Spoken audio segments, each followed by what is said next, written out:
Welcome to Nightlight. Step away from the mainstream and gather around as we enlighten the world and our realities and travel this cosmic journey we call life. Join us as we share with you and provide that beacon that can guide us all to a better way. Explore with us as we examine a metaphysical montage of spiritual insights, covering everything from the mundane to the magical, UFOs to unicorns, and everything in between.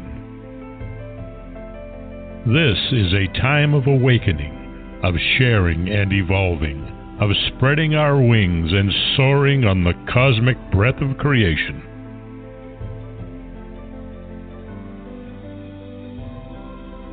Come and join with other light-minded spirits as we weave our lights together to seek understanding, enlightenment, and, with a little luck, some wisdom. This is Nightlight, a reminder that you are never alone.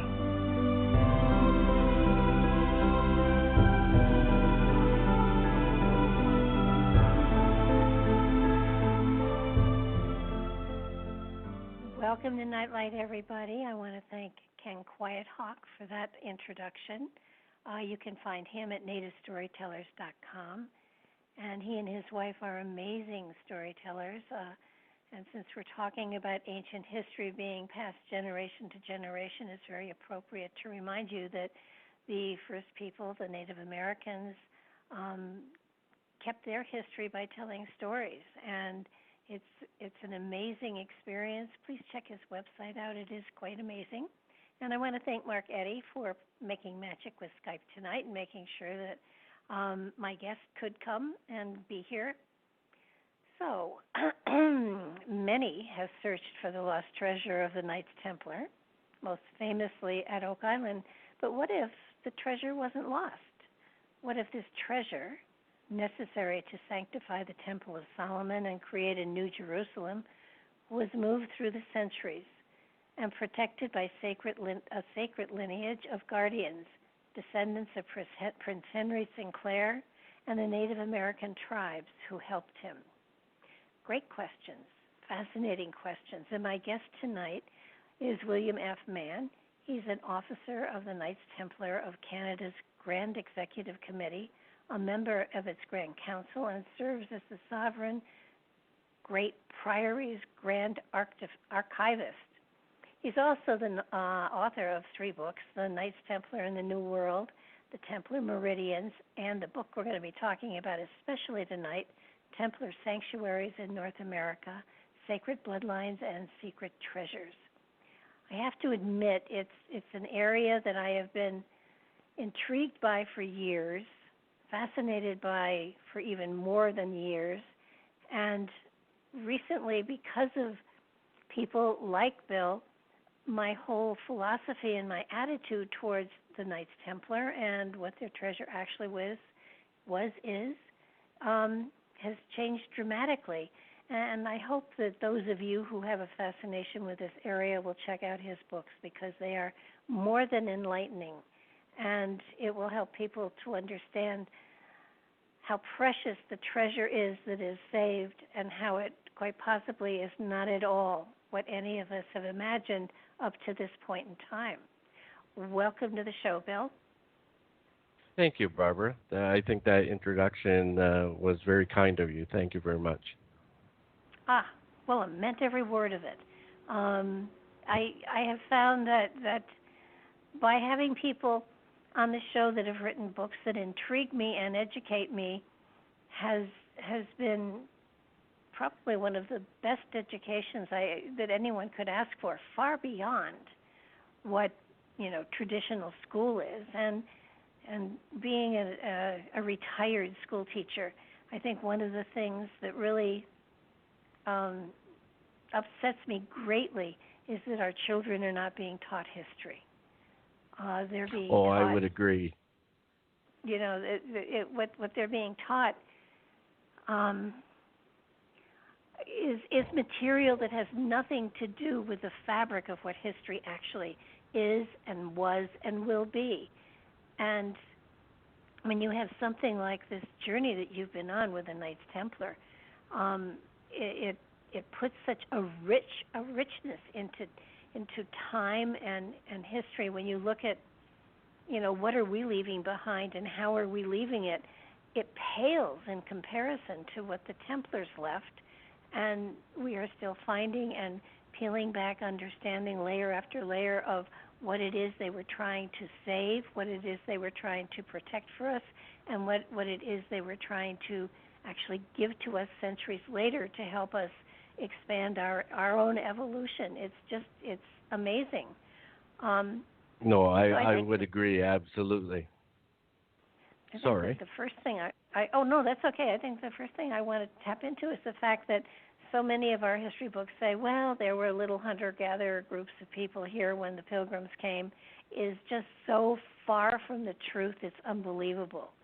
Centuries before they came here, there were people visiting. There were people getting to know the indigenous peoples. And so you want to fill us in a little bit about who was here before we got here? Sure, absolutely. Well, the people that were here are known as the First Nations, the indigenous people in North America. I'm sure that many of your listeners realize that North America is referred to as Turtle Island. And it was interesting that you referred to the fellow that did your voiceover introduction to the show tonight as a storyteller. What I found throughout my whole lifetime, and you talk about history. Well, there's a hidden history, and many of those are contained within the stories of the First Nations people. Just to give you a little bit more background, my father's side is obviously very English and very military background, as my English ancestors are. But more importantly, there's a very deeply rooted Christian Masonry philosophy within the whole family. And you have to understand that ever since I could remember, I was sat on the couch. My two great uncles, who were all high-ranking Masons, elaborated and did the memory work in front of me. As a 5-6-year-old, I thought it was pantomime gibberish. But as I moved up through the ranks of Masonry into the various orders, I realized that they were practicing their memory work for the rituals on me. And you talk about notions or clues or mysteries that are being embedded in what I call blood memory. It's from an ancestral point of view on my father's side. There's a very rich Masonic history there, and it was natural for me to just pick up and run with it. And just for your knowledge, Barb, in essence, on August 17th of this year in Montreal, I'm going to be installed as the Supreme Grand Master in Knights Templar of Canada. And it's interesting that I'll be 65. I'll be 65 in early August. And 65 years to the day that I'm installed, my great uncle finished his term as Supreme Grand Master, which was unknown to me until about 25 years ago. So it's what's bred in the bone. It's what's embedded in your mind, your blood memory that comes out. But just as importantly, my mother's side, I'm very rich Algonquin native, and that has really surfaced over the past 25 years also. So you talk about storytelling. So if you take the rituals and the ceremonies behind Christian Masonry and add those to the storytellings of the Medieval, which I am a member of, you start piecing things together and you realize that, in fact, as you indicated, there was this continuous transatlantic movement in both ways between North America and Europe in pre-Columbian times, and based on trade, but obviously the result of that was strategic intermarriages between the Templars, the lesser royalty, European royalty, and the Native Americans. One thing I've always said to people when they question it is that, there's a fallacy involved in the Europeans coming and planting the flag on the shorelines of the northeastern shorelines of the Atlantic, North America. That would never have happened unless the natives allowed it. And the only way to allow that was there be a recognition of common beliefs, a belief in a higher being, a higher energy, higher force, but a recognition that you came in peace and you came to share the knowledge that you both possess. So as you say, go ahead. That's what really, really impresses me, in that the very early travelers to this country, they didn't come to conquer, and they came to explore and to find richness here, but they came to be friends with the indigenous peoples. They didn't have conquering and ruling over them in mind, and because there was that camaraderie, that they were able to share their spiritual beliefs and merge them together, and then certainly the intermarriage as well that's the way to become one with another people, not the way later on those who came here were trying to change and re-educate and change their spiritual belief systems to what was more important in their minds. So no, absolutely. And yeah. people ask me, well, are you exposing the secrets? And I say, no, there are no secrets. It's just secretive.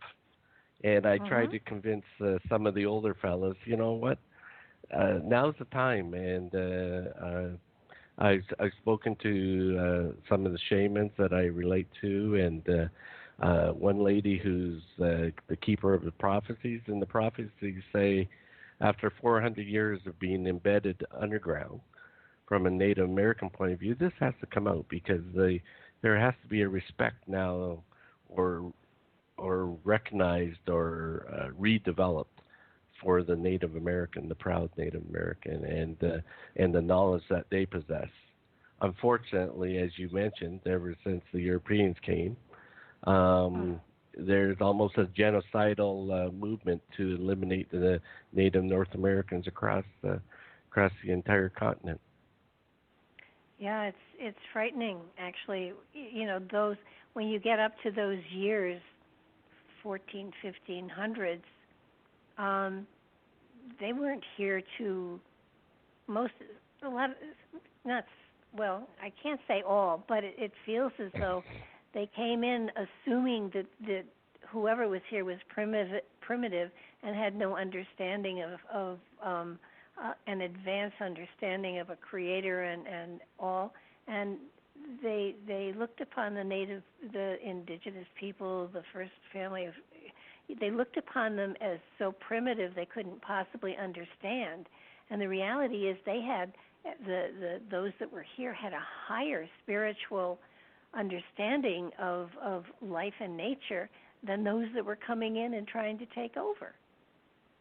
Absolutely. And prior to Columbus arriving, you have to realize that Native Americans had developed cities, advanced cities, technology based on astronomy, numerology, all the magical keys in terms of spirituality. And unfortunately, the prophecies were spread just before Columbus arrived, and the Templars were the messengers that those that follow the Templars, the guardians of the true Templar treasure, were the ones seeking it, agents of the church, such as the Jesuits. They were ruthless in their search for the Templar treasure. Well, I understand that in that they were after the money, but the richness of the Templar treasure has nothing to do with money. So I would suggest that, in fact, the Jesuits knew that, and that the Jesuits were not after what many people consider to be a physical Templar treasure. They were after the knowledge. They were after the wisdom that allowed them to, up until that time, the church dictated that if you wanted to be in touch with God, if you wanted to be in touch with the Supreme Being, that you had to go through the church. And they wanted to eliminate any other spirituality which allowed you to directly talk to a higher being, to a higher force. Unbelievable. So let's kind of give a timeline as to Sure. Templars and when they became involved, because they were originated in the 1100s, around there. Around 1129, they were officially recognized, but their movement, their underground movement, had been started, say, 1098. Okay. And then following that, yeah. Following their discovery of this knowledge under the Temple of Solomon, in many ways it was written knowledge. Following that, in many cases, the Templars already were making transatlantic journeys to North America, and they knew it was the one place that the church hadn't discovered at that point. And so there was probably 200 years up until Prince Henry Sinclair's time in the late 1300s, where there was movement among the Templar ports and the northeastern seaboard and the Native Americans. The transporting of this knowledge, whether it be in written form or oral rote, or in many cases both. But there was a systematic movement of that knowledge to North America. So about 1200, that's when this treasure was taken out of Europe and brought to North America.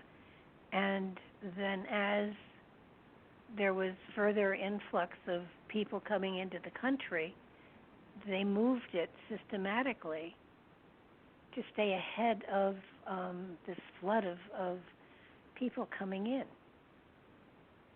Absolutely, but you have to remember that it wasn't just a catch of writings, a catch of knowledge that was transported on one ship.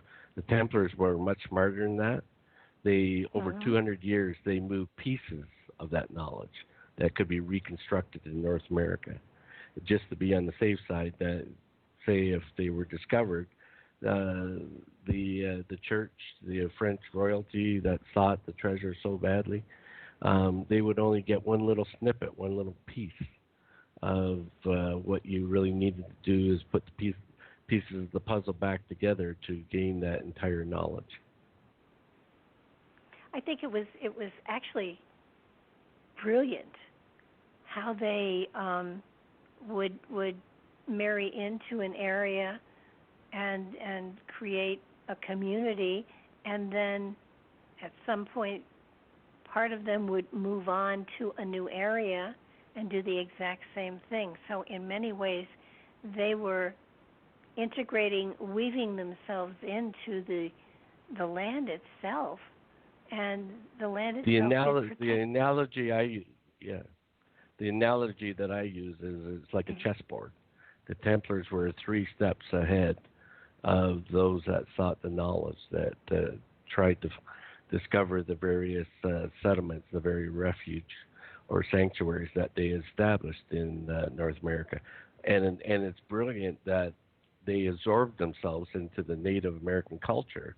What better way to disguise their activities than to be involved from a marriage point of view, from an activity point of view, with the established Native American settlements. Well, what better way to integrate yourself than to marry into, the group or the people that you are that are helping you, and yes, a lot of the early traders to this country did exactly that when the very early ones, they would marry into the Native American tribes that were here, and so got protection and information and advice in order to do their early trading. Unfortunately, in many cases, the early traders would have taken what would they call the bushwife, and they would have established the intermixed family, and then when they were successful, they'd go back and they'd get a European wife, which is the unfortunate part of the history. That's another story. But one thing that I can tell you is that in Native American culture, that intermarriage would have been absolutely required. There would be no inland movement if they haven't established over generations that intermarriage with the Native Americans to build the trust. And it was beneficial from both sides. Oh, yeah. I mean, these people were here to stay. They were not going back anywhere. And what's fabulous is how they literally hopscotched their way across the country, marrying into, establishing refuges, so that they were safe, and basically it is the bloodline that they were bringing with them that interwoven with the first people that made a stronger group, and certainly because they moved and they hopscotched, they were not intermarrying so much. They were actually building their power, their strength, and their direction as they moved across the country. And they did move almost all the way across the country. Absolutely, and you have to remember. People will say, how were they passed from one nation to the other? Well, what I point out is that the Algonquin nation, in actual fact, contains probably 57 individual native nations. As you make your way from the northeastern seaboard right to the foothills of the Rockies, and it includes everybody from the Mi'kmaq Nation, the Algonquin Nation in the east, and the Cherokee and the Blackfoot in the west. And they did it peacefully. And they did it peacefully with mutual respect, admiration, and the sharing and the outright sharing of customs, knowledge, and that strengthened not only the bloodline, but it strengthened the underground knowledge, which was perpetuated across many generations. And I'm proud to say that I'm part of that. I know I was fascinated in that you are also initiated into a the first Medallion? family, yes, into their version of Masonry. Yes, it's known as the Great Medicine Society, and it's Ojibwe based. And what I found, I've been initiated in the degrees of the Medallion and all the lower and higher rituals and orders of Masonry as you move your way through the Royal Arch into Knights Templarism. And I found that in many ways the rituals are mirror images of each other. So I'm not saying there's a common origin to all these rituals, but there's a common belief in terms of a higher being, whether it be the creator, whether it be God, you want to label it God, supreme being, the superior force. There's a higher level of understanding and learning which can be gained as you move through the ceremonies. Well, as you move through the ceremonies, whichever you move through, it doesn't even have to have a common origin, because spirituality is a natural process. So it would seem to me that if people were of of an enlightened level as they move through this. It would be a natural progression. It wouldn't have to be copied one from the other. No, absolutely, you're right. And there's many ways to achieve a level of enlightenment that we're talking about. It's just, I find it really interesting that, and it reinforces my theory of this intermarriage, that there are common elements.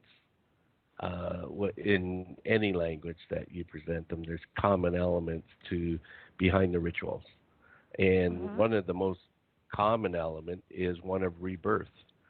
Whether it's from a Masonic point of view, whether it's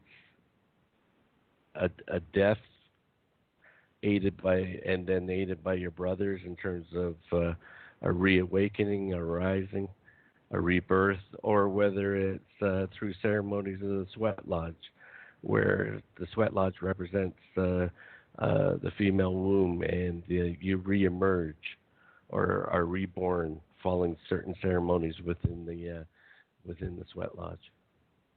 Are there similarities connected to the Egyptians as well? Because I know they had ceremonies that were very similar to, going into darkness and being brought out of darkness and being reborn. Especially, that's what supposedly the Giza, the Great Pyramid of Giza. Absolutely, absolutely, and it's a case of in many ways the Christian mysteries are based on the Egyptian mysteries. A lot of people who are very religious find that heretical. But when you think about it, it's just a continuation or evolvement of enlightenment. Well, yeah, and we all come from the same source, so it would be logical if one were on a spiritual journey that those levels could be achieved, or it would be automatic almost, that once you get to a certain level, there is a seeking for more, there is a seeking for something deeper, and if you are genuine in your search, you find it, and then there is another level, and it's almost never ending, I would think. Absolutely, and it's the journey. You've hit it right on the nail on the head. It's a never-ending journey of seeking of enlightenment. What I find is that because I've been attuned now to the various ceremonies and orders, I start to understand continually every day a little bit more, even without official ceremonies. It's just a state of knowledge, of understanding, which leads to wisdom. Well, isn't it, and I'm not sure where the phrase came from, but, for those with eyes to see and ears to hear, you get to a place, if you're on a journey and you're not taking side trips, it's a natural evolution. But that's why a lot of the saints and whatever would go into caves or into the desert to not have the influences of outside society, to be able to do this spiritual journey that was so important to them. Absolutely, and I'm retiring as high level management. I'm a CAO of a local municipality. But every so often, you're absolutely right. I have to take myself to the wilderness to shed all those material surroundings in order to be closer to nature, and that's what the church has been trying to deflect for the last 2,000 years. I don't want to be derogatory to the church because it provides comfort and solace to a lot of people, but that's what the Jesuits they were trying to obliterate this notion that you could be closer to God in the wilderness if you understood how to be in contact. And in many cases, the knowledge that the Templars brought with them, and it was confirmed, and the Native Americans already knew this, is that there were certain points on the earth. There were certain points under the earth, the surface of the earth, which allowed you to concentrate that energy to be closer to God. Absolutely. Well, oh, sure. There are those power spots for sure.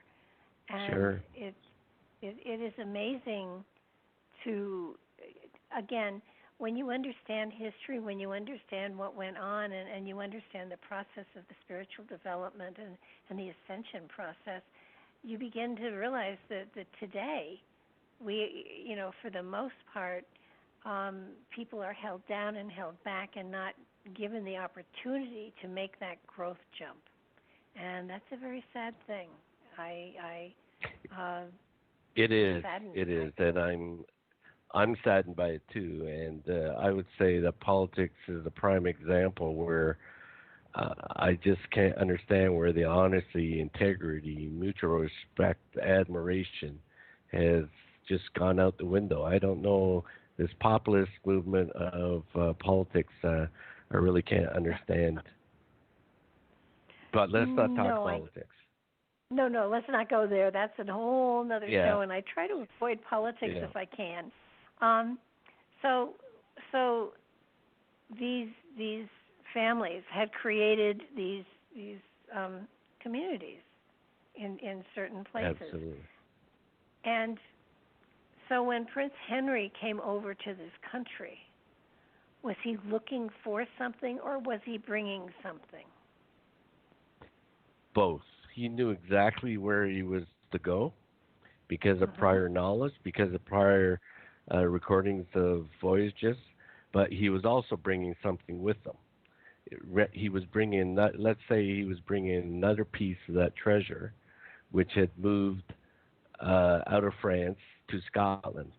When the Templars dispersed the treasure, they not only brought it to North America, which is probably the ultimate destination, but as we know through history, they spread it around. They moved it to England, they moved it to Scotland, Ireland, Denmark, and in many ways Portugal, where the Knights of Christ were essentially the disguised Templars in the 1400s and 1500s, and you have Prince Henry the Navigator. But we're talking about Prince Henry Sinclair of the Orkneys of Scotland. So when he brought a very key piece with him. And the trail that he followed was brilliant. I think that when people see pictographs or when they see engravings on old stones, they think, see how primitive they were. But no, it wasn't primitive at all. You've said in many places it's layer upon layer upon layer upon layer. Yeah, some of these pictographs look like, just scribblings on the wall. However, there were markings on them that gave messages. There were symbols on them that told directions. There were holes in them that were markings for journeys, and I mean it was such a complicated code. It was so complicated that people would rather think it was just crude rather than a message from time. No, absolutely, and there were carved stones which included many layers of code. What I find is the brilliance of the Templars at the time. 600, 800 years ago, we may have thought that they were less knowledgeable, less enlightened. No, I think we're the cruised ones that have to regain that knowledge. To the point that, as you say, through my writing of my books, I've realized that there were embedded messages for those with the eyes to see, right in plain sight. Mind you, you're going across the Great Lakes, you're trekking through the woods on ancient pathways. You would have to know, you would have to be enlightened yourself to recognize the signs, seals, and tokens that were left behind by earlier generations. and that's what's so fascinating to me. It's not just 20, 30 years. It's hundreds of years, 1,000 years. These messages are there, and they go through time. It's just what is amazing to me is that it isn't like they wrote a little note and they hid it under a rock. No, the rock was the message, and they were able to give directions to those who were coming after them, and it was so profoundly to me amazing that this country is vast. I've driven across it. I know how big it is, and how these stones were placed in appropriate places so that they could be found, and those who were coming after knew where to look, which is the important thing. And exactly, and there were signs, seals, and tokens, and many of them were positioned such that there were major landforms, limestone promontories, a variety of landforms that wouldn't have really changed over generations. That's the beauty of this whole Enlightenment, recognizing that the Templars, they thought in 7 generations, like the Native Americans, they realized that there could be, because of war, because of plague, attrition, there could be skipping of certain generations.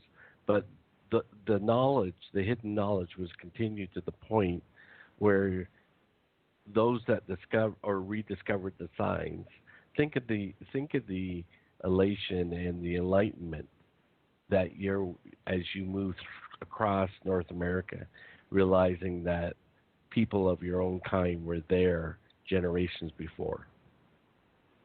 Oh, that's there would be moments of ha moments type of thing. Yeah. Well, as they did that, now, people are finding carvings and not knowing what they are. Yes. I know on Oak Island they even moved some of the stuff, so it kind of broke the trail and broke the message.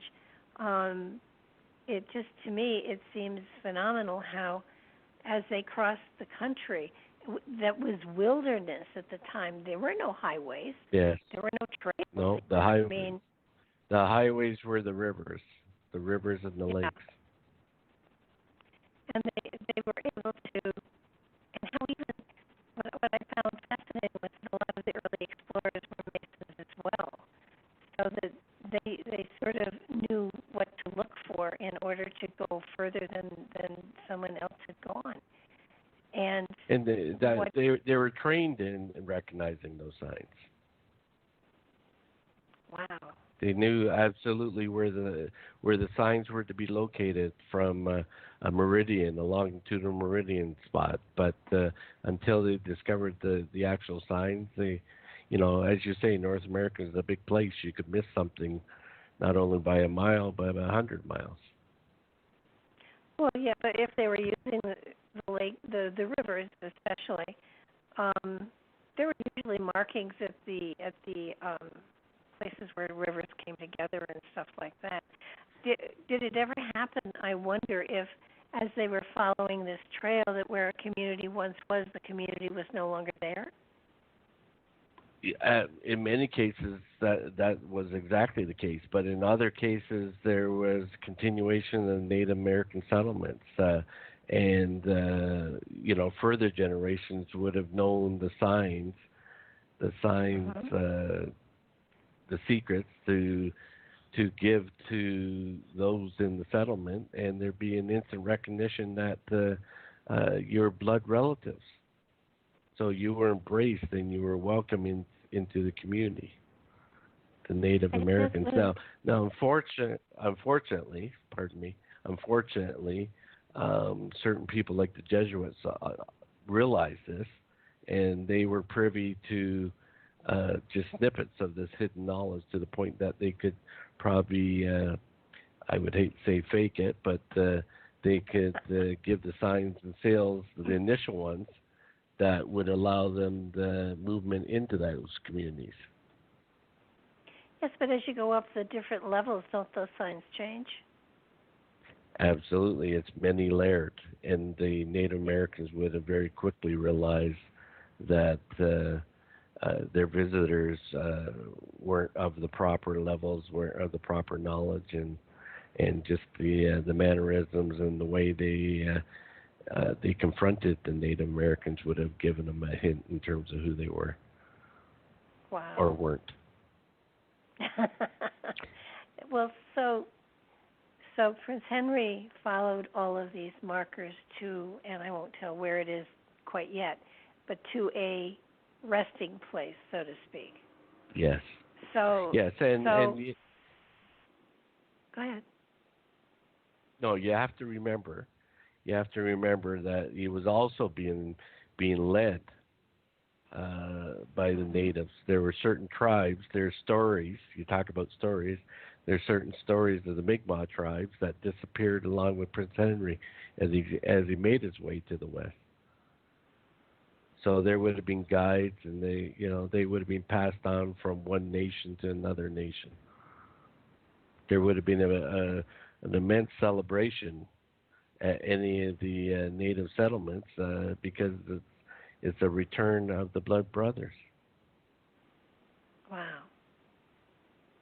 Did as he go across the country, did he gather people who went with him, or was he more or less a solitary, a reasonably small group? A reasonably small group, his group, yeah. But he was guided by various individuals or small groups of natives, and in some cases, entire tribes followed him. And it's not a case of following him, but joining him in this movement. Yeah. It would have been a journey of the Native Americans would have seen it as much as the Templars. It was a journey of knowledge. Oh yeah, absolutely. I want to kind of take us out of America and take us back into Europe, because the bloodline of intermarriage was very much the case in Europe as well, as for power, for property, for whatever. But the bloodline, has been kept flowing, so to speak. Yes. Creating a powerful group of people, and it is fascinating to me. Now, let's go back even further to where the bloodline starts. Mm-hmm. Sure. That's sure. easier to do that. Well, I'm sure many of your listeners understand the Merovingian bloodline and the bloodline part of that. And again, I ask the listeners not to focus on this, because sometimes they can't see beyond it. But the bloodline, part of that bloodline, was developed through the intermarriage of Jesus and Mary Magdalene. And obviously there was a profound knowledge associated with that through the ancient mysteries. Mary Magdalene being a priestess, and Jesus understanding the Christian mysteries, the Egyptian mysteries, and practicing those. So it would be a powerful combination of knowledge, understanding, and wisdom. And that evolved through the Merovingian bloodline into the Franks or the French or the French bloodline. And of course, that bloodline needed new blood all the time. So this whole idea of strategic intermarriage has been played out for thousands of years. And really it evolved or accumulated within the underground movement in France, and the Templars acting as not only guardians but intermarrying into that bloodline also. And when they discovered the Templar treasure, it was based on, I believe, in a greater part, or the greatest part, knowledge handed down by the Jewish high priests of the temple. And in many cases, the Templar families that evolved out of France have a Jewish origin. So there was an intermarriage of faith, a bloodline of different families, and of course, the church would have felt threatened by those families because they represented, again, a direct connection to a higher being, to God. I just got a question here. Where did the name Templar come from?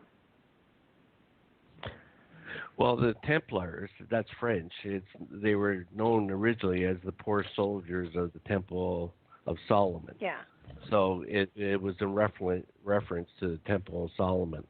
And it was under the Temple of Solomon that they discovered the so-called Templar treasure. So and really, again, it's all really a Jewish background. Yes. And like Prince Henry Sinclair, the earlier Knights Templar, or the original Knights Templar, knew exactly where to dig because they had prior knowledge that was passed down through the families. Okay, well, I hit your headset. You're bubbling a little bit.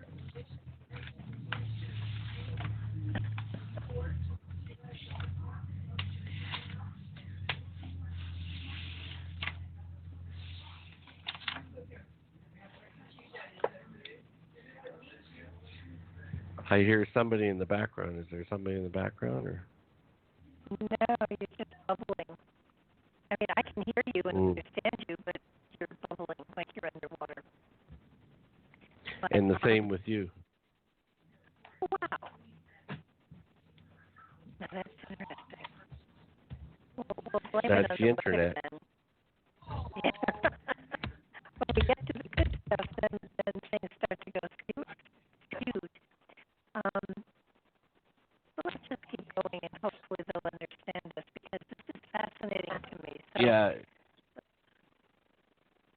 So I think Mark was on. I think Mark tied into and possibly interspersed the connection. Can you hear me now? Yep, I hear you. But not very good. Okay, well, let's keep moving forward here. So, Okay, so the Templars, move forward. Oh, no, now we're fine. So the Templars were really protecting, and you know, I've often wondered, there were 9 or 11 of them that were digging. They knew what they were digging for.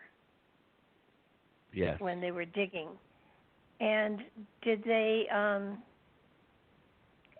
you often wonder, what did they find? I mean, it wasn't a national treasure thing where there was a great big huge room that went on forever that had, you know, gold and jewels and everything.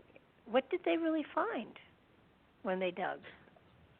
Well, obviously they found relics and artifacts, but I believe they found two things. They found recorded knowledge, recorded genealogies, and I believe that they discovered the ossuaries or relics containing the bones of the family of Jesus, and that's being well recorded. So when they took these treasures out of Jerusalem, these are things that they are then moved across Europe and then finally over here. But were some of them, you know, you said that they left pieces here and there and everywhere. And it would seem to me that the story, you know, that goes with the Holy Blood, Holy Grail, with the Rennes-le-Chateau material, that Saunier, Bellinger, the priest there, that he found one of those pieces that had been left behind, so to speak.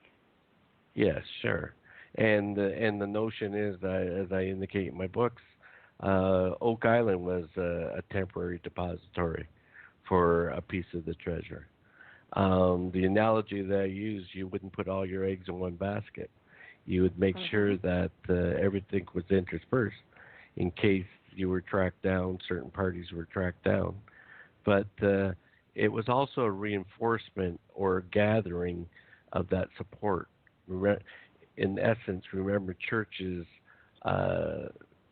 sanctified the inner sanctuary by saints' relics and things like that. If you possessed a portion of that treasure, you would feel that you are the guardian of a certain secret, and that reinforced your purpose in life over many generations. And there was this worldwide plan to bring it together, and to really reconstruct or to form a new Jerusalem, where the freedom of worship, however you wanted to worship, the freedom of speaking to God's supreme being, was available without restrictions. I think what has always fascinated me is that the Relichateau material. I mean, he went to the Vatican. He went to meet with the Pope, and then suddenly he had riches beyond belief.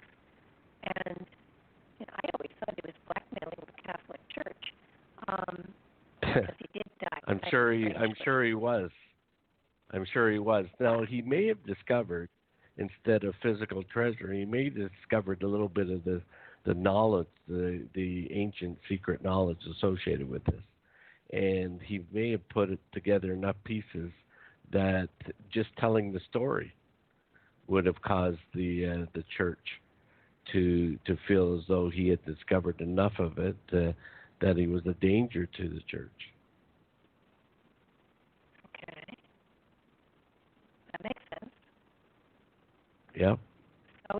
So and it makes sense. It makes sense that he discovered. Think of his beliefs. His beliefs solidified by the church, and his education and his training and his upbringing would have all been challenged by this notion that there was a different way of spiritually worshiping a higher being. Yeah. And of course, if he had information that Jesus married and had children, that would certainly undercut the authority of the Catholic Church. So they didn't want that out there either. No, and I always say to people, I said, I don't think realizing that Jesus was just a man who practiced certain mysteries, who practiced certain enlightenment, and married, I don't think it lessens the message that he was trying to deliver. I think it, in fact, strengthens it. This whole notion of taking a wife and developing a family and enjoying that spirituality, I think, is as strong as anything that's taught formally across an altar. No, I totally agree with you. And that would explain, I mean, but according to history, or at least this a level of history, that Mary did go to France, and that she did preach in France, and tons of churches there are dedicated to her, and the Cathars were there, and so it would seem to me that her presence in that country is hard to deny. Oh, I agree. I agree totally. It's hard to deny. And again, we talk about stories that are passed down through generations. You find French communities that have an absolute belief in this alternative history. And I think that's what Bajent, Lincoln, and Lee tied into when they wrote Holy Blood, Holy Grail. It's not that they discovered the story, but they were able to reveal what was talked about in the various communities, in various circles. They brought together certain knowledge, and the knowledge was there. They just made sense of it. Well, I think the message is more important than how you get it. Absolutely. For those of you out there that have not read Holy Blood, Holy Grail, I highly recommend it. It's an amazing book, and it's a good read for sure. I think that there are so many. There's so much information that is now beginning to flood the market in the giving people alternatives to understanding as to the story behind we have been given and asked to swallow whole cloth. Frankly, I like checking things out. I like going back and looking at things and how it just I don't swallow anything whole cloth anymore. I kind of want to prove it to me because it's important. I'm the same way. I'm my own biggest skeptic. As I say, Holy Blood, Holy Grail, it's somewhere between 10% and 90% of the history that's presented is true. It's to what level do you want to believe? And I think I don't want to talk too much about the Da Vinci Code, but Dan Brown at a certain point, certain time, was able to tie into the whole world psyche of this notion. And for those researchers and historians such as myself, we already were aware of that theory or that hidden history. And as I say, people think that that's the ultimate secret. It's not. Look beyond the generations. Look to pre-Christian times, to the Egyptian mysteries. Look beyond. Oh, absolutely. Always look beyond it.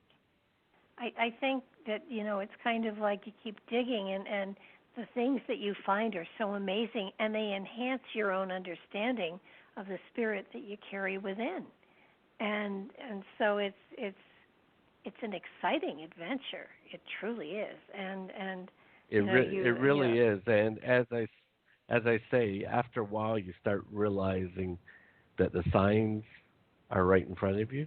So you start piecing those pieces of the puzzle together more quickly, and the realization and enlightenment starts to come. And it just amazes me what I've been exposed to over the past 65 years, my entire life, but only now I'm starting to piece it together. I wish I knew now, or I wish I knew when I was 20, but I know now. Yeah, but something, I have found that when you're 20, people don't listen to you in the same way as they do when you're in your 60s. I'm in my 70s, because there's something to age and time and wisdom. And, people will not take you as seriously if you're 20 years old trying to tell this story as if you're 60 or 70. And we come back to the Native American societies. That's the whole thing. They recognize the elders have that wisdom. That wisdom is being passed down. And it takes a lifetime to bring that knowledge and understanding together so that you have that wisdom. That's the journey of life that we're talking about. That's the real Templar treasure that we're talking about. And for some reason, society has lost that in many ways. Well, we talked about symbols here. Would you in me or artwork, and one of the pieces of artwork that you're talking about, the Raphael School of Athens with Plato and Aristotle, that picture hung in my grandmother's living room forever. My grandfather. Sorry, Barbara. That last little bit, you sound as though you were drinking a glass of water, or were drinking a glass of water underwater. You too. Do you want to hang up? And you want me to try to call you from the switch if we get a better connection? Yeah. Oh, here comes Mark. Mark's coming back. Hopefully he can rectify it. Can you hear me clearly now? No. Let me I can let me try to call you on your phone. Don't go anywhere. And we'll see if I can do it on the phone, which might be a little clearer because you have good stuff here. And I really, when we get into the artwork, I really want to make sure that people can. Yeah, this is unfortunate that this is happening because we're on a roll. Okay, you want to answer your phone and hang up here? Okay. Hello? Hello? Okay. Wait, I'm going to mute you. I'm going to mute Mark. Okay, talk to me.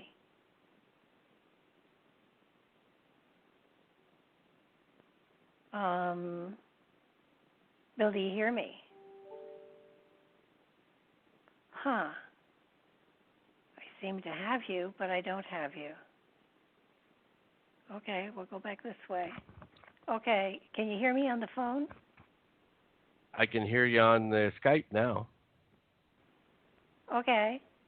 Well, this sounds clear. You're coming in loud and clear now. All right, well, let's just keep going then. Let's keep on going. So the Raphael picture of School of Athens with Plato and Aristotle. Yes. Hung in my grandmother's living room forever. I always looked at it and went, boy, that's boring. Not anymore. and I'm going to have to go out and get a copy of Poussin's The Shepherds of Arcadia and Terrier's St. Anthony and St. Paul fed by ravens. Those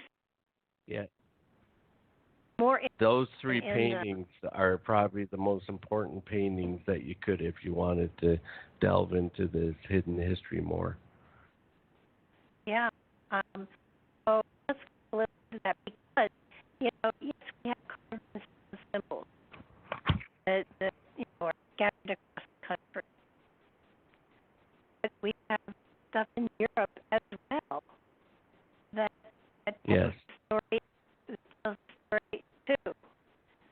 So how the Europeans were they all Masons, these painters? Poussin was.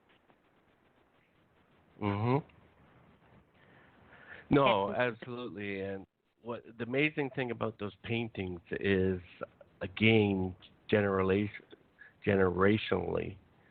the way they fit with the hidden knowledge that's contained, or the layering of those paintings, of the geometry and the moral allegory and the symbolism that is contained within those paintings, how I've been able to discover how they fit together like pieces of a puzzle.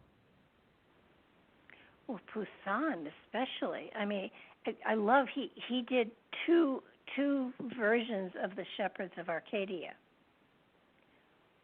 And it's the second version. Well, obviously Go ahead. The second version, he was provided with more information because people realized that he was trying to tap into. So I believe that Poussin himself was initiated into Masonry, Knights Templar, and the Rosicrucians, because there's Rosicrucian and Templar symbolism throughout that painting. And then that painting was a clue, and within my book I demonstrate how there was an underlying map of the northeastern seaboard of North America. Now that information must have been provided to him by certain spies, Champlain and others, who were early explorers or New France.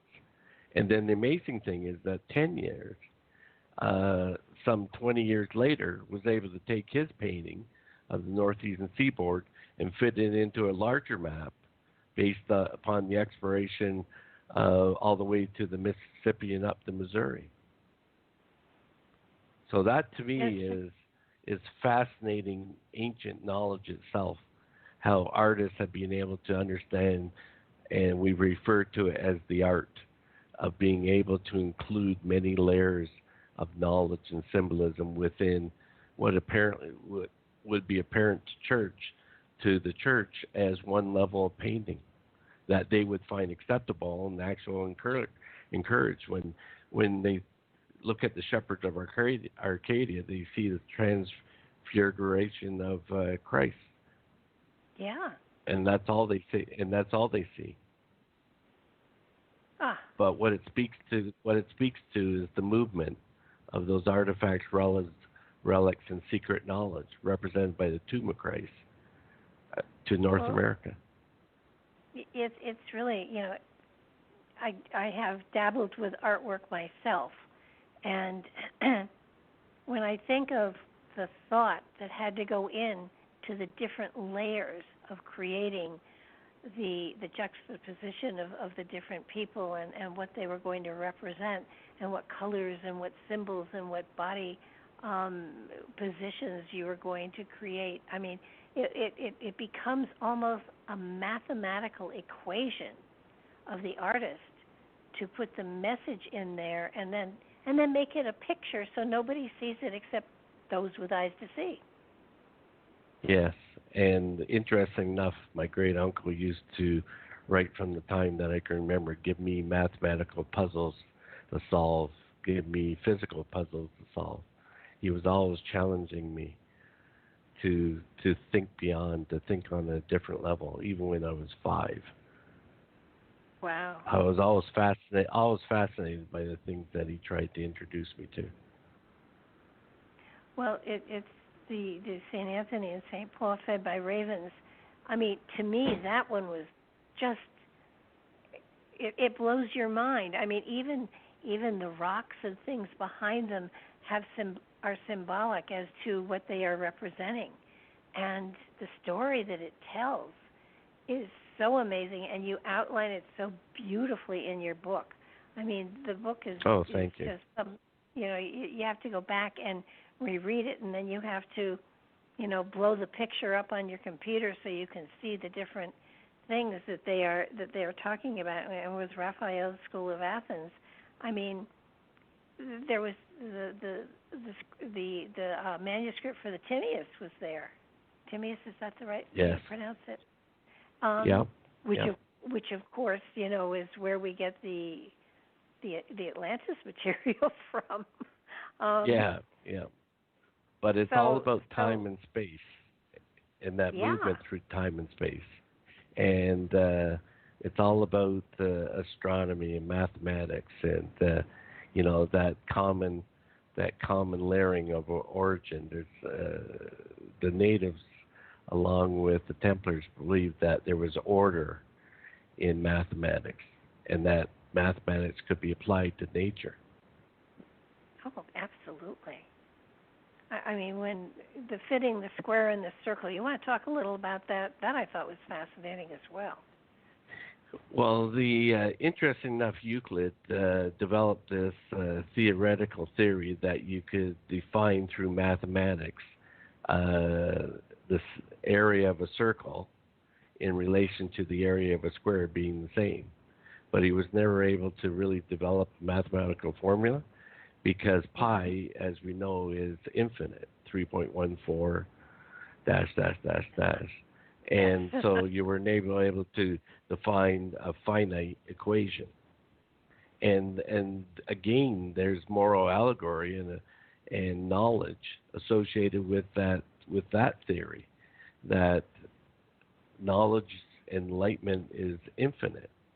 And as you say, there's higher levels and nobody's ever reached, I believe, the highest level of enlightenment. Someday maybe, but we're constantly learning and we're constantly piecing together the pieces of the puzzle. So in many ways, these artists use the squaring of the circle as the basic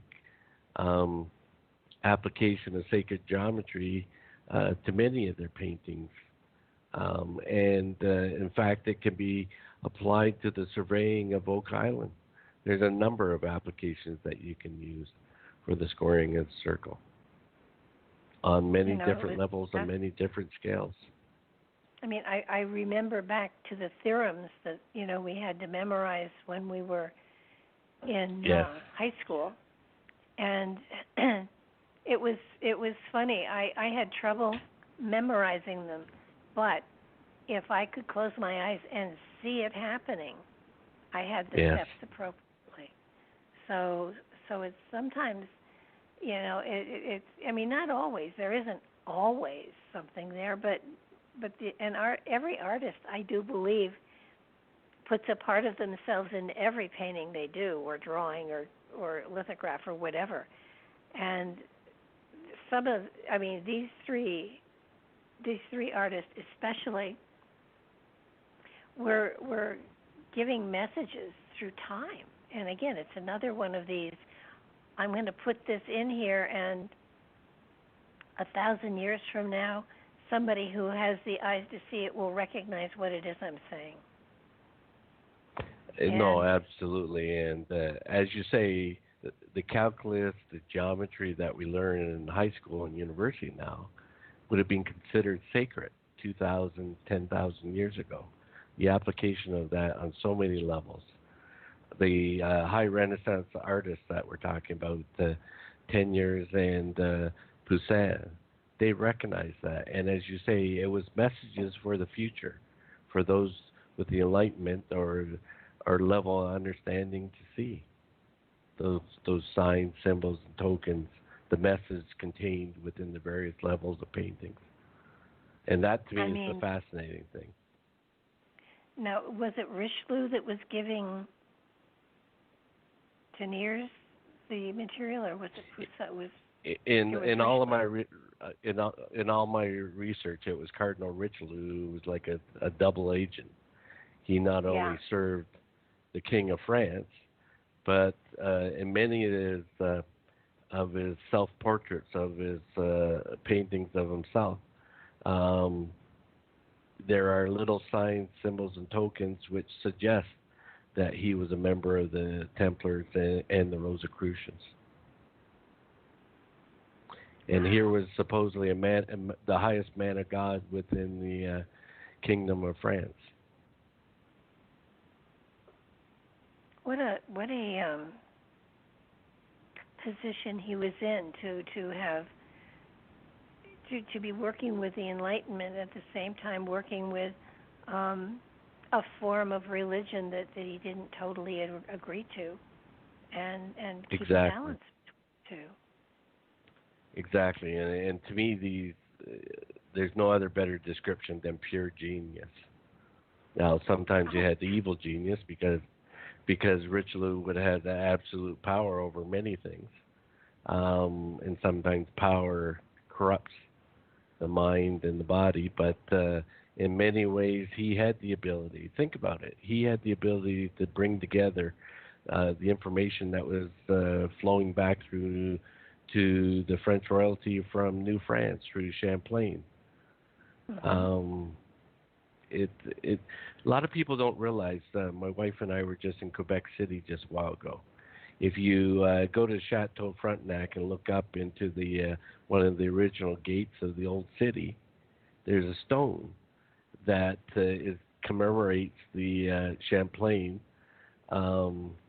desire. When he went back to France, he appealed to the King of France to cede all of New France to the Knights of Malta. So Champlain was not only playing a double secret, he was playing a triple secret. There were the Knights of Malta, there were Knights Templar, and there was the French royalty and church. He served many masters. Do you think Michelangelo had any of this training for enlightenment and everything? Because I know in a lot of his paintings, you get a feeling that he's trying to tell you something other than what is graphically there. Yes, and any genius of those periods really possessed an enlightenment and understanding that was uncommon. Remember too that they were introduced to an education that knowledge that probably wasn't available to the majority of the population at the time. Oh, You know, gosh, yeah. they relied on patrons. It's like Poussin relied on Richelieu, whereas Teniers relied on the Archduke Ferdinand, one of the Habsburgs, who they were all playing dangerous games across Europe at the time. But the underlying notion that they were all seeking that inner knowledge that was possessed by the Templars, that gives a totally different meaning to any historical event across Europe in the past 800 years. It's the old thing, faint with a major occupation or a major movement, while your secret agents go in searching for certain hidden knowledge. Yeah, just very strategic. It's so strategic. It's worthy of, I mean, today when you look at even painters, I don't get the feeling that there is the same intensity in the paintings that I see that are current, that are so apparent in some of the great masters, Raphael and Michelangelo and. No, absolutely, because the composition, because many of those paintings are based upon stories, moral allegories that have been passed down through the centuries. The Transfiguration of Christ, I think many, if not all of Christians will recognize what that is supposedly about. The Timaeus, pre-Christian knowledge, the continuation of pre-Christian knowledge, the concept or the philosophy through Euclid and others of space and time. That philosophy is, if not at our level today, it's probably was generated. It was probably phenomenal at the time in terms of the level of understanding that we've lost and are only starting to regain. Well, it even goes back to the pillars that yes. all ancient wisdom was on. That and pillars seem to figure in here quite dramatically in a number of places, and oak trees, which yes. Well, oak trees are replacements for pillars. They're the sacred groves. There's where secrets and philosophies were spoken under the Rosicrucian. They all secret societies had certain notions that what they possessed had to be kept secret. And it's like being on the playground right now. If I was on the playground and I spread the word that I knew a secret, there would be people looking to come up to me and gaining access to that secret only because it's a secret. There's a lesson, there's a moral allegory. Yeah, but are secrets meant to always be kept secret, or is there a time when secrets are supposed to be shared? Well, that's what we're talking about tonight. The prophecies, the permission that I've been given to start to share those secrets. I would say it's secretive knowledge. I wouldn't say it's secrets per se. If you have that knowledge with the eyes to see, you can realize that knowledge without my assistance, without anybody's assistance. It seems to me that when people talk about the treasure of the Templars, now they did make a lot of money. I mean, so they did have the financial quote unquote treasure, but their real treasure. Yes, there was physical treasure. Real treasure. The real treasures, to me, were wisdom and knowledge and understanding and insight. And absolutely. Given a choice of the two, aside from the fact that I'd really like to have a lot of money, but But I would rather have the wisdom and knowledge, because if you have that, you don't need the money. No, and that's the point. And in many ways, that knowledge relates to the forces of nature. Actually, Star Wars got it right. You know, if you're a Jedi Knight, if you're a Knight Templar, you had the knowledge to be able to create order out of chaos, to bring together the forces of nature, the forces of man, to achieve that higher level, but also to gain an inner strength that nobody else possessed. Mm-hmm. Well, I was just going to say, so many of our forefathers were Masons. Yes. And they were trying to create a society that was built upon sharing and freedom and all sorts of things. Religious freedom specifically. Yeah. Well, I think the that whole concept was seconded by the religious right, the evangelical right, the notion that it was the minister, the priest, that was able to guide you to that contact with God, instead of looking inward into your soul. And that's where God dwells. Oh no, I absolutely believe that, but it's just that there were so many highly powerful men that were guarding this secret, guarding this treasure, and I'm talking about a treasure of wisdom here. I'm sure that when they dig it all up, they'll find something worth a lot of money too. But the most important stuff is in whatever documents are there of any sort. Yes. And absolutely. And my fear would be, I wouldn't let it out yet, because my fear would be that a discovery like that would be something that would ignite so much controversy that the real beauty and truth there would be ignored or not seen. Well, here's a question I always put to people that ask me about the so-called Templar treasure. If there was something physically discovered, if there was artifacts, if there's written records, genealogical records, who owns that information? Who should it be shared with? Everybody. But I'm sure there's certain groups, there's certain families that will come out and lay claim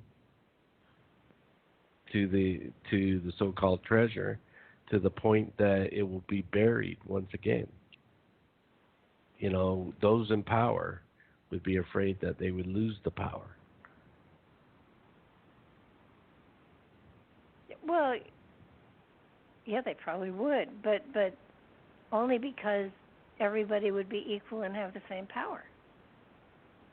Isn't that the perfect message? That's the perfect message right now. And that the Native Americans, the treatment of the Native Americans has to change. Of all indigenous people, the embracing of nature and the environment has to change. A lot of things have to change, I think, in order for us to survive. And I think that's the Templar message. What an amazing thing. Now, you have traced the location of where the treasure is. Yes. I think maybe we won't tell everybody. We'll make them read the book. But you've actually, I've pinpointed exactly where I believe the treasure is, and that I've discovered certain ruins and fortifications, which suggest to me that I'm right on the dot on the map. X marks the spot. Yeah, but Templars were famous for booby traps and everything. So I think anybody trying to dig it up is going to have. Look at the Laginas. I mean, on Oak Island, 6 years, 7 years, and they've got a couple of coins and a couple of pieces of jewelry and some pottery, and they have nothing else other than that. And what I like to say about that, when a lot of people ask me about have I watched The Curse of Oak Island and what I think about it, I'll say that maybe the brothers aren't realizing that the one true treasure that they're rediscovering or discovering is their brotherhood. I watch it. I'm fascinated by how the brothers are evolving and their relationship is evolving, not only between the two of them, but with their friends and their family. And I noticed in the last couple of shows of last year, they started talking about this brotherhood. And it's really the spiritual inspiration that they're gaining from what they're doing. Now, they could probably save a lot of money and go about it a little different way if they were to apply the sacred geometry and the moral allegory. And I can help them understand the various levels of masonry that were used to conceal the crypt or the vault. But I can tell you right now that the Templar treasure was moved a long time ago. Oh yeah. And it served its purpose. It's caused people to spend, actually it's probably 223 years, to fail to look beyond the island. Well, I think what across North America. What really gets to me with that particular series is I really believe that there is another way into it all without digging down into where the natural water line is. Yep, there's a back door. And the back door, I know exactly where it is, based on the sacred geometry on the squaring and the circle that I've applied to the island. So all the signs and seals and tokens are there. They just don't have the background to identify it. Well, then it's part of their journey. And absolutely. And a lot of people are fascinated by the journey in itself. I get a little frustrated when every 10 minutes they say this could be the most significant find North American history.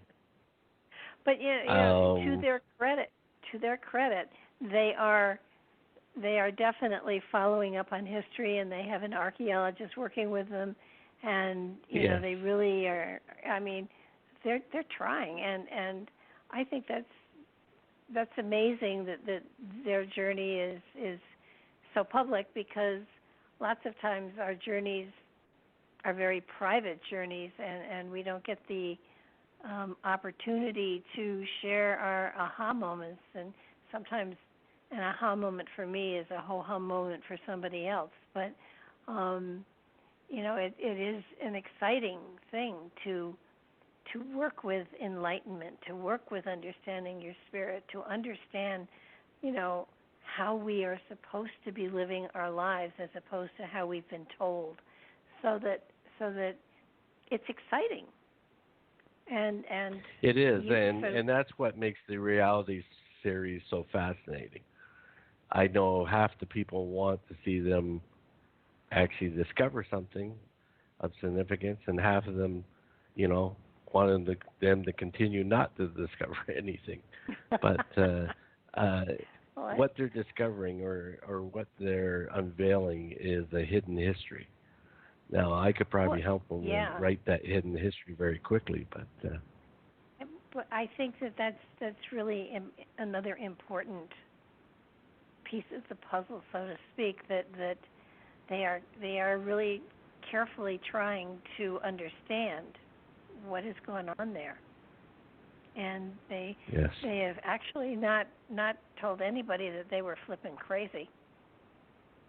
They've listened to a whole bunch of very unusual suggestions. And what's fascinating, what's fascinating to me is every single one of them has a grain of potential truth in it, which is really phenomenal. That's where I'm saying take everything that's being presented in terms of theories and take 10% from every theory, and there's a truth associated with that. Oh, yeah. But what they don't realize, what they're starting to do on Oak Island is realize that there's a layering of generations of history, of hidden history on that island, and a development of the vault or crypt over time. But that what they don't realize is that that was a sacred place in pre-Christian times to the Native Americans, to the Mi'kmaq. It was a natural sinkhole, and that would have been, we talk about initiation rites in caves and underground. Again, that would have been that grotto or that initiation cave where certain ceremonies took place. And it was revered to the point that over time it was developed. And I can tell you the last party to develop, it was the British North American military in the mid 1700s. They had the capabilities. They had the Masonic background. Most of the British officers at that time were Masons, high-ranking Masons, and they had the ability. They were to feign their activities because at the same time they were looking to build the citadel in Halifax. So I talk about that bigger strategy. Build something that everybody's fascinated with so they don't look at the low activity that's going on the South Shore. It is and what they should do too, what they should also do is they should delve more into a fellow named Reginald Vanderbilt Harris, who was the Supreme Grand Master and Knights Templar just before my great uncle in the late 1940s. And he wrote, as far as I'm concerned, the penultimate book on Oak Island.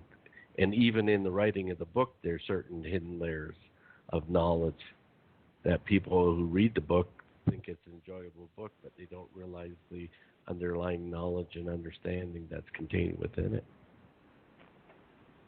Well, it is. It's always fascinated me. And I have to admit that I watch it and I feel so sorry for them when they don't find something, and yet I find it fascinating. It is addictive. It definitely is addictive. Yeah, but the moral to the story is always look beyond. Leap over Frog Island. They identified Frog Island, which is the adjacent island to Oak Island. Leap over Frog Island to the mainland, to what's referred to as the Aspetucket Mountain, a major landmark on the South Shore, and go from there. What they should be doing is they should be following. Go ahead. Sorry. Wasn't there they thought they had found a fortification that Prince Henry may have built there on the mainland? What I did, I discovered certain ruins that I attributed to Prince Henry Sinclair. It's what's interesting here is that they think, once again, they think that Oak Island is the ending point to that journey. It's really the starting point. Always look beyond. There's an infinite degrees of knowledge that you can achieve. That's the whole thing, and that's what allowed the Templars and their Native American brothers to move across North America to establish the various Templar sanctuaries ahead of their pursuers. They were always 3 steps ahead of everybody, strategically, from a knowledge point of view. When Prince Henry came to the end of the trail, was it because he passed away, or was it because that's where he was meant to bury whatever it is he had? Both. I believe that he brought the final piece of the puzzle together, put that puzzle together, and in like many cases, he passed away and is buried along with that puzzle. It's lying within his refuge, his sanctuary. it'll be just so cool. I mean, I would love to find it, but I would hate to disturb it. Well, I'd hate to disturb it, and something. So long as it's a mystery, so long as it's something to seek, it does help people on their own spiritual journey. Exactly, and that's, in many ways, the Templars realized that too. It's caused me to dig through my ancestry, through, the question, everything that I've been taught for the last 65 years, and to repiece it together. Well, you've had a really good time with the blood work and the DNA. And, my wife might not agree with that, but because she would say I spent an inordinate amount of time on it, but yes, I've had a really good time. Well, I have to admit, you sent me to find out what haploid group I was in, because it was like, that's good. It was happily I did 23andMe, so it wasn't hard to find, but. No, but you should really do a deep dive into your DNA. But I always say that in order to understand the person you are, you have to understand where you come from, your ancestral background, really what has made you the person you are, and to be proud of that heritage, regardless of what it is. Well, it's just. It was Sinclair who has set up the DNA program that he's got going to identify people who are of the bloodline, or because when I stop to think about it, it's been 2,000 years. Now, over that 2,000 years, I mean, just by looking at, and they tool to friends, and that bloodline has to be all over the place. Well, that's right. I think what Steve Sinclair is trying to do is to really identify that group of Sinclairs. Remember, there would have been outside marriage, inside marriage, a lot of different activities over the centuries. I think what he's trying to do is he's trying to form or follow that trace lineage back to the bloodline. But there's as many branches on a tree as you can count, and even more. Oh yeah. I would like to think that the majority of people on this earth have a little bit of that bloodline in them. I don't see how they could not. I mean, 2,000 years is a long time, and to have a piece of that inside of you, is very exciting, and I truly believe we probably all do, to a certain degree. Mm-hmm. And you I would agree. I would agree absolutely. So and that fact is a message itself. Embrace that heritage. Embrace the mysteries, the knowledge that can rise out of you. Well, it isn't just necessarily a family tree. I mean, with some it is, but it's sort of like these are fragments of me that have come through time, and there's such a richness in it that it's unbelievable. And you're right, to know where you came from, not necessarily that somewhere in the past you were Cleopatra or whatever.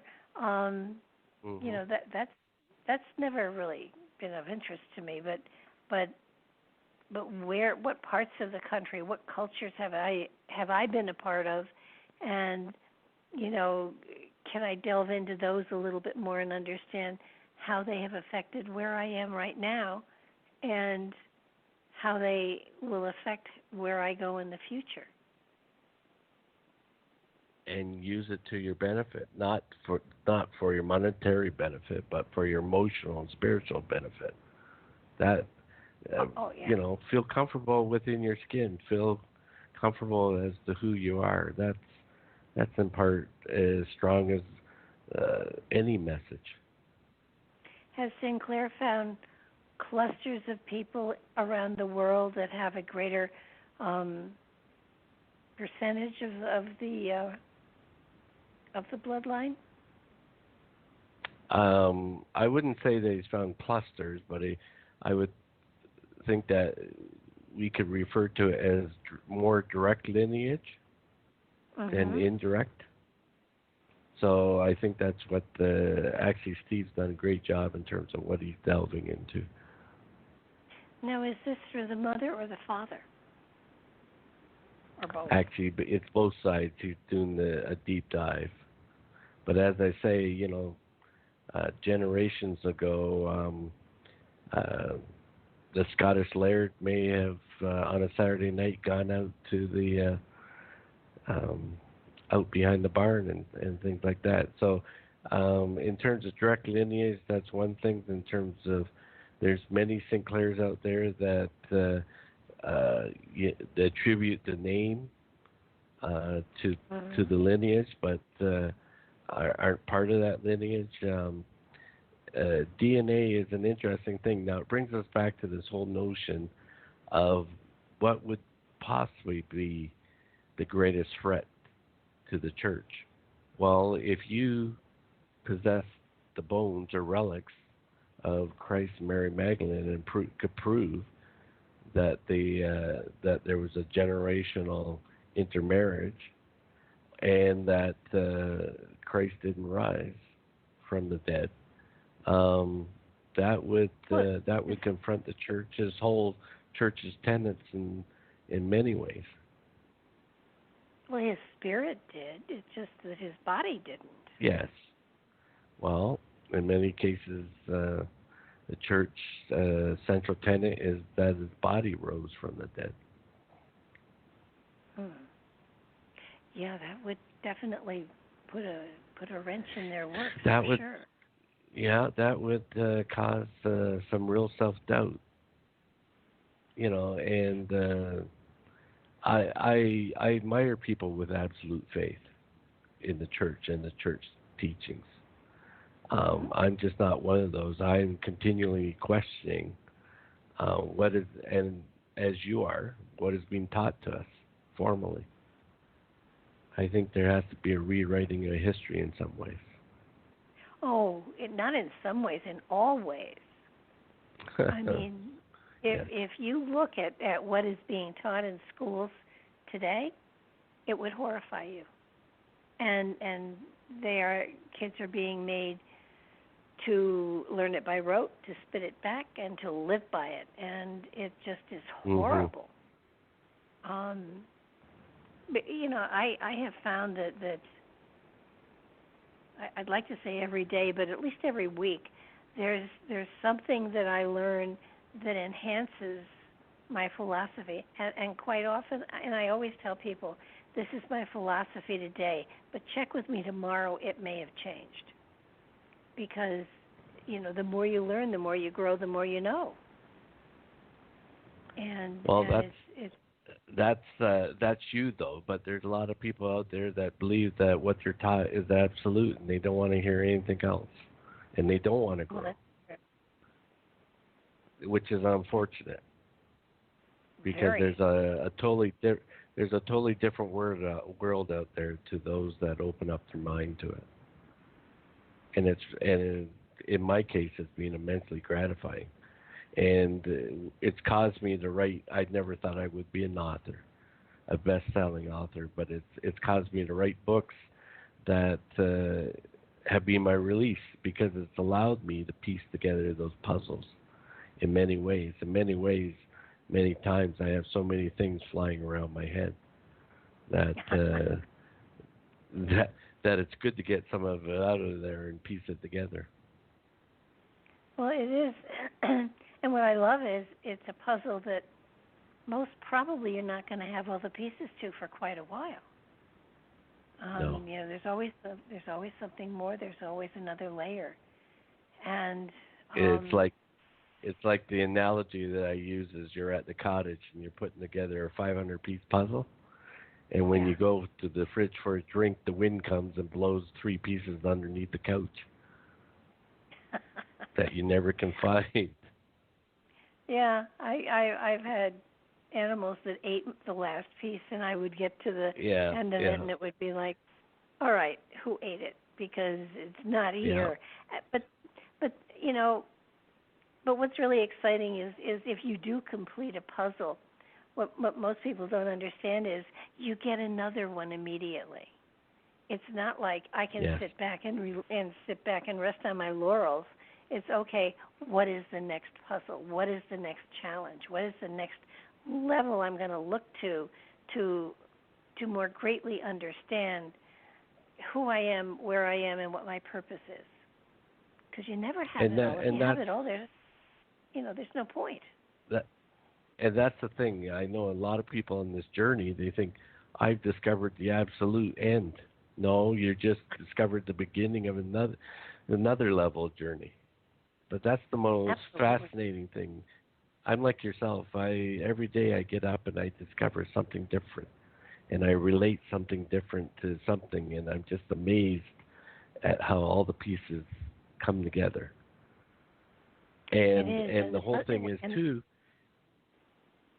and I tell people, not one person has all the pieces. And that's why we should be talking about this and exposing this to start to generate that thought. Well, I've always thought that the purpose of Nightlight was, and people said, why did you call your show Nightlight? And it was like, I want to be a light in the darkness that people can look at and understand that there are lots of lights and not have to sit in the dark all the time. Just challenge. And I hope that our conversation is doing that. If nothing else, even if people think we're crazy, that's at least generating some thought. But you know what? On a more serious side, I hope that in us having this conversation and exposing some of that notion of a higher level of knowledge, that people will be going and seeking it for themselves. And you can seek it in many ways. As I say, you can take a walk through the woods. That's enlightening in itself.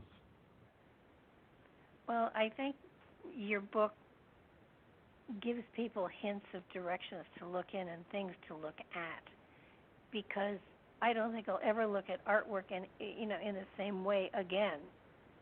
I will be looking for, especially with the old masters, I'll be looking at what else are they trying to say. What else is there here that maybe I haven't seen. It's like that cathedral in Montreal that had the Hebrew letters in it that didn't say what it normally did. It spelled out Eve, and so and that again is something else that this is all bringing more into line and making people more aware of the fact that they're I hate to think that there isn't a male and female balance as far as spirituality goes. That it isn't a male god. It isn't. It's there's a male and a female energy at work here, and it's the sun and the moon. It's the spirit black and the and earth. white. It's good. It's good and evil. Yeah, there's a duality. And, yes, very much so. People, and you talked about the founding fathers of America, Washington and such, Jefferson. They were in fact dualists. They believed in that balance. Oh yeah. They believed in the coming together in male female into an androgynous state, into a state of perfection. Rosicrucianism relies on alchemy, the transformation of the soul, of the spirit. They believed in that also. And as you say, how did it get lost? How did it get stolen? I have a few theories, but I think that's probably another topic for another show. Most probably. No, I think that it's hard to say, but go ahead. No, I mean, even Washington was laid out according to Masonic symbols and Yes. everything. I mean, they started out with the symbols out there.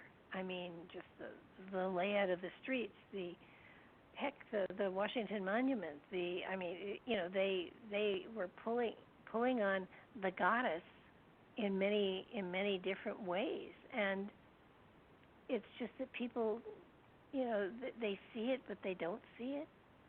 And well, it's known as the District of Columbia, the goddess. There had to be that balance, but the goddess speaks to that spiritual awakening, that enlightenment in pre-Christian times, in terms of the Greek, the Roman, the Egyptian goddesses, gods. How did this concept of a single deity come together? Yeah, when you look at the Romans and the Greeks and the Egyptians, it was always male and female. It was never just one. It was the two. And it's important when you think of it. There has to be a balance. And without that balance, you don't go anywhere. You don't grow. That's right. Sit. and well, that doesn't then work I'll leave you with this. There's a balance between the colors red and white. You'll notice through Native American culture that there's a predominance between those two colors. Those two colors speak to the male, female, to good, evil, to as above, so below.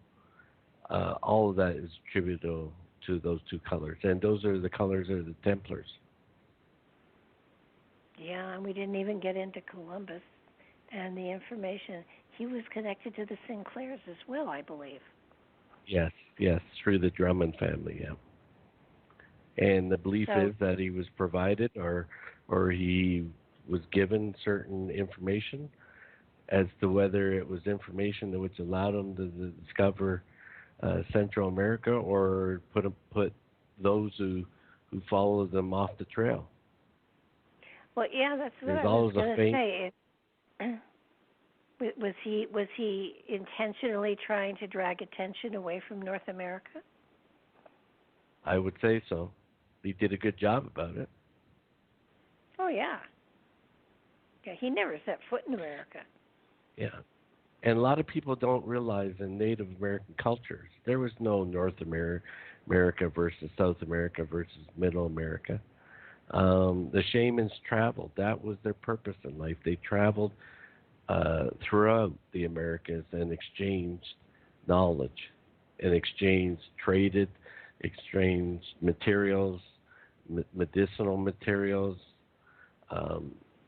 in order for their nation to grow. They would come back and they would share the knowledge that they had gained on their journeys to other nations, Native American indigenous nations. Yeah, they didn't. So the traveling shaman is. Yeah. No, they shared it. But this is true not only in Masonry but also Native American ritual. In order to prove that you're worthy of that sharing of knowledge, you had to go through certain ceremonies and degrees, like climbing a ladder. You were constantly moving to a higher degree. Uh-huh. And you would never reach the top. You were always learning. Well, that's what's so wonderful about it all. Exactly. There's always something more to sit back and say, holy mackerel, look at that. And I mean, what you've done, especially with the painters, I mean, the stones and the symbols and everything, that was something that I knew about, but the paintings and the symbology and and the messages that they give is so profound. I mean, if for no other reason, people should buy your book and read it just for that material. I mean, I would read it for all of the material, frankly, but it just it puts such a different perspective on. I mean, it made these some of these paintings that I thought were kind of boring. It made them come alive. It was, this is symbolic of this. Holy mackerel, that makes sense. So, you know, you should go out and buy colored posters of those paintings and put them up on your wall and stare at them. I'm going to. Well, I'm moving. I'm sure I'm not buying anything. I'm sure things will jump out at you after this discussion. Oh my gosh, yeah. And I loved the St. Paul and the other guy. St. Anthony. Yeah, I love that one being fed by ravens because he was afraid of snakes, I think, and he was sitting on one. I mean, yeah, that was an allegory to something for sure. I mean, it was. Well, St. Anthony, the story behind it, St. Anthony was constantly tormented by demons, and the snake was viewed as a demon, but if he took himself to the wilderness, as the original St. Anthony and St. Paul did, and we're not talking about St. Paul the disciple, we're talking about the first two hermit monks. Yeah. They took to the wilderness, and they were able to control, again, the balance of good and evil. They were able to control that evil through logic and reason that God was surrounding you, that you didn't need the formal church to speak to God. And that's the enlightening thing about it. The area that you've kind of X marks the spot has a great deal of ravens there too. I mean, so yes. And ravens have always, carried messages from the living. But in Native American culture, you have to remember that the raven is like the crow, it's like the trickster. Yeah. So there's certain things that are tricking you too. That's the beauty of it. Is I look at that on so many levels and I just chuckle because there's so many symbols and messages conveyed through that painting. And that painting was done 400 years ago. To me, that's fascinating. And yet it helped to take you exactly to where you feel that that Prince Henry is resting.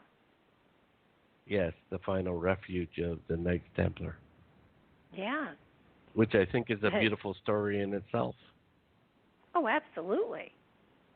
No, and I the just, surrounding. Oh yeah, the surrounding area was amazing. Yeah, and the surrounding Native Americans are the current guardians, and we should respect that.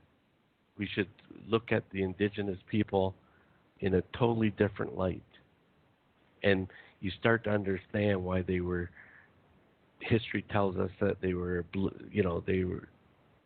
the Europeans or Americans tried to obliterate the Native Americans. Why? Not only for their land, for their minerals, but for their spiritual knowledge. Yeah. We're coming up on the very end of the show, unfortunately. How can people find you if they want to check out your website or whatever? They can check out my website, which is www.templarsnewworld.com, or they can check out, as Grand Historian, Grand Archivist, I established the www.knightstemplarlibrary.com. There's a lot of historical work that I'm now starting to digitize and put on that website. They can check out knightstemplar.ca for the Knights Templar of Canada, or they can check out knightstemplar.org for the Grand Encampment of the United States, which we have a tremendous relationship with. Wow. Well, I want to thank you so much for tonight. This has been fascinating, and also invite you back for when your next book comes out in September, which is a work of fiction. It's a work of fiction, but you'll find it interesting. It's based on actual historical letters that I discovered when I was Grand Historian and Archivist, which were written between the Confederate General Albert Pike, who went on to become the Grand Sovereign of the Scottish Rite Southern Jurisdiction in the United States, and Colonel MacLeod Moore, William James Bury MacLeod Moore, who was the Grand Sovereign and Supreme Grand Master and Knights Templar here in Canada. So wow. I found it fascinating that I was able to discover these historical letters which have now been authenticated, and I've been able to develop a modern-day thriller around that, which obviously had a certain amount of real history and hidden knowledge